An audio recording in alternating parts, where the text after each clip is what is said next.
जो most common वजह है हमारे यहाँ वो है ट्रॉमा, नाक पे चोट। बच्चे गिरते हैं तो ये स्प्रिंग एक्शन होता है हड्डी का, ऐसे लगा वापस आ गया, तो कई ज़्यादा हो जाए तो उसमें क्रैक आ जाता है। जब क्रैक आ जाता है तो उसने सीधा जो ग्रो करना था वो क्रैक के साथ साथ साइड पे ग्रो करनी शुरू हो जाती है, उससे नाक बंद होना शुरू हो जाता है एक साइड। फिर अल्टीमेटली दूसरी साइड की एक दूध होती है वो भी बढ़नी शुरू हो जाती है, नाक मुकम्मल बंद होता है, तो उसको इन्फेक्शन, एलर्जी उसमें ज़्यादा होगी। ठीक है, हड्डी का टेढ़ी हो, आपको कोई कंप्लेंट नहीं है तो आपने कोई सर्जरी नहीं करानी। ठीक है, मेरी हड्डी टेढ़ी है जी, ठीक है, मुझे कोई कंप्लेंट नहीं है, मेरी कोई सर्जरी नहीं होगी।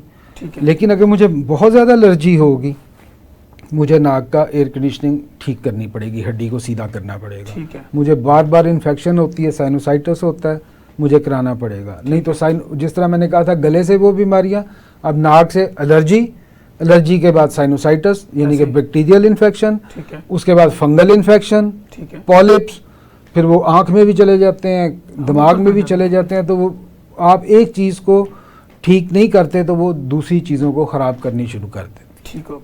अच्छा सर, इसमें एक सवाल ये भी पैदा होता है, लोग कहते हैं जी सर्जरी के बाद ये हड्डी दोबारा फिर बढ़ती रहती है। हाँ, हो जाता है तो ये करेक्ट है कि बढ़ती रहती? नहीं, बढ़ती नहीं रहती। उसकी वजह ये है, आप समझ लें कि इस हड्डी का एक नेचुरल रिकॉइल है। रिकॉइल का मतलब आप ऐसे समझ लें वही कुत्ते की दुम वाली साहब, कि आपने उसको सीधा किया उसने फिर वैसे जाना। तो इस हड्डी के अंदर एक स्प्रिंग एक्शन आ जाता है।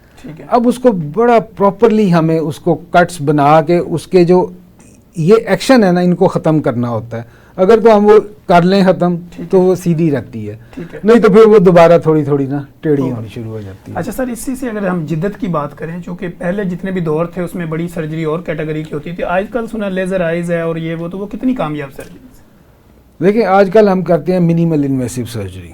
ठीक है, जिसके अंदर पहले तो नाक की सर्जरी होती थी, नाक इतना मोटा नाक हो जाता था, इतनी लंबी लंबी पट्टियाँ डालते थे। अब हम कुछ नहीं डालते, अब सिंपल हमारा एक कैमरा जाता है नाक के अंदर, एंडोस्कोपी के लिए जाते हैं, छोटे छोटे इंस्ट्रूमेंट, हम उधर स्क्रीन पे देख के उसको जहाँ जहाँ प्रॉपर तरीके से उसको करते हैं, उसकी सर्जरी कर देते हैं। और फिर हमें नाक पट्टी रखनी पड़ती है, क्योंकि पट्टियाँ तभी रखनी पड़ती है जब आप ब्लाइंडली अंदर जाते हैं, तो आप डैमेज करते हैं तो ब्लड आता है। अब हम प्रिसाइजली जाते हैं, वो डे केयर सर्जरी है, आप जाए सुबह गए या शाम तक। टॉन्सिल सेम डे पे हम घर भेज देते हैं शाम तक। ठीक है, 6 या 8 घंटे के बाद।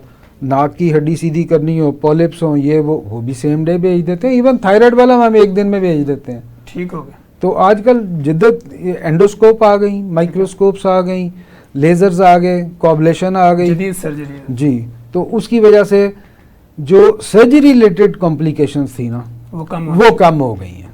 तो जिसकी वजह से लोग अब ज़्यादा इस तरफ आना शुरू हो गए, और ये क्वालिटी ऑफ लाइफ के ज़्यादा मसले हैं।